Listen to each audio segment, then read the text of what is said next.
Hello guys, welcome back to our YouTube channel. অনেকদিন পর আবার একটা ছোট্ট ব্লগ নিয়ে আসলাম। আমি আমার বন্ধু যাচ্ছি আজকে ঘুরতে, কিছু শপিং করতেও যাচ্ছি। তো চলো আজকে যাওয়া যাক। শপিং করার জন্য তো টাকার দরকার, তাই এটিএম থেকে কিছু টাকা চুরি করলাম, টাকা বার করলাম। ভাবলাম আরও কিছু টাকা ফাও দিবে, কিন্তু কিছুই দিল না। চলো এটাতেই হয়ে যাবে আমাদের। কলকাতা শহরে ক্যাশেরও প্রয়োজন হয়, আবার অনলাইনেরও প্রয়োজন হয়। যেমন আমরা এই টোটোতে উঠে পড়েছি, তার আগে আমাদেরকে জিজ্ঞেস করে নিয়েছে তোমাদের কাছে খুচরো হবে তো। আমরা বলে উঠলাম 500 টাকা আছে। এটা শুনে তো টোটোওয়ালা হাত ফেলি করে দিল। তারপরে চলে আসলাম আমরা বারাসাত রেলওয়ে স্টেশনে। সেখানে টিকিট কাটার পর হঠাৎ কি দেখি, ও মা কি সুন্দর একটা মডেল দাঁড়িয়ে আছে। ওয়াও কি সুন্দর দেখি। এবার হঠাৎ করে দেখি হাসছে মডেলটা। না যাই হোক, দেখতে অনেক হ্যান্ডসাম মডেলটা। আমরা বারাসাত রেলওয়ে স্টেশন থেকে দমদম স্টেশনে চলে এসেছি। এখন আমরা আন্ডারগ্রাউন্ড হয়ে মেট্রোতে চড়বো। এই আন্ডারগ্রাউন্ড দিয়ে যেতে আমার খুব ভয় পায়। মনে মনে ভাবি এটা যদি আমার উপরে ভেঙে পড়ে সব শেষ হয়ে যাবে। তো যাই হোক, আমরা এখন মেট্রোতে গিয়ে চড়বো।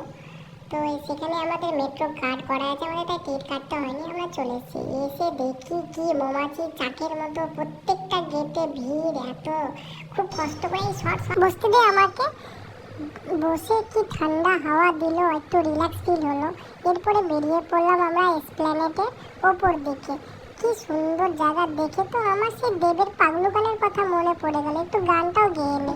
পরাণ যাই চলিয়া রে, পরাণ যাই চলিয়া রে।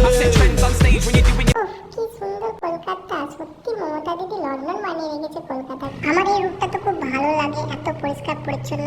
আর এই লাল ভাইটা আমার যা লাগছে না, পুরো চুমু আগাটা পড়েছিল। ও কাকু কোথায় যাচ্ছ? কাকু তো কোনো অ্যান্সারই করলো না, অনেক টেনশনে আছে মনে হয়। ছাড়ো কাকুর কথা, আমরা যাই এইচএনএমের দিকে। এই বিল্ডিংটা কি উঁচু, উপরে তাকাতে মাথা ঘুরে যাচ্ছে। আমরা খুব তাড়াতাড়ি বেরিয়ে পড়েছি বলে রাস্তাঘাটে তেমন কেউ নেই। খুব সকাল সকাল বেরিয়ে পড়েছি, তাই ফাঁকা ফাঁকা। এর বাইরে অনেক চানাচুর কাকুগুলো দাঁড়িয়ে থাকে, তারাও নেই। তারাও এখন হয়তো কাজে আসেনি। এরপরে আমরা উপরে উঠে দেখি পুরো এইচএনএম ফাঁকা, শুধু আমি, আমার বন্ধু আর স্টাফগুলো। এরপর দেখি আয়নাতে শুধু আমি আর আমি। চলো যাওয়া যাক ভেতরের দিকে।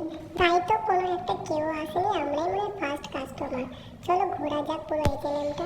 এখানে জামা কাপড়ের কোয়ালিটি খুব সুন্দর হয়, অনেক মোলায়েম আর সফট হয়, তাই আমার খুব ভালো লাগে। আপনাদের কেমন লাগে এইচএনএমের জামা কাপড় আমাকে একটু কমেন্টে জানাবেন, ঠিক আছে? আমাদের মোটামুটি ভাবে ঘোরা হয়ে গেছে, আমরা এখন বেরিয়ে পড়বো। তার আগে এখানে একটা সুন্দর মিরর রাখা আছে, আমি একটু নিজেকে দেখে নিলাম কেমন লাগছে। বেশ ভালো লাগছে, তবে একটু মোটু হয়ে গেছি। বেরিয়ে গিয়ে আমরা একটা টি স্টলে দাঁড়িয়েছি। এখানে একটু চা খেয়ে আমরা আগের দিকে যাব। সেখানে একটা শপ আছে, সেখান থেকে আমরা পারচেস করব, কিছু টি শার্ট নেব। তবে এখান থেকে চাটা খুব ভালো লাগে খেতে এই ভাইটার কাছে, তাই আমরা এখানেই আসি। এখানটাতে এসে একটা জিরে বিস্কুটও পাওয়া যায়, সেই বিস্কুট আমার খুব পছন্দ হয়। তো চাটা খুব সুন্দর বানায়, খেতে খুব ভালো লাগে, পুরো ক্লান্তি দূর হয়ে যায়। আমার তো চা খুব খেতে ভালো লাগে, আমার তো দিনে 5-7 বার চা খেয়ে নিই। সেই চাটা খেয়ে নেওয়ার পর আমরা এখন চলে এসেছি সেই গ্র্যান্ড ফ্যাক্টরিতে।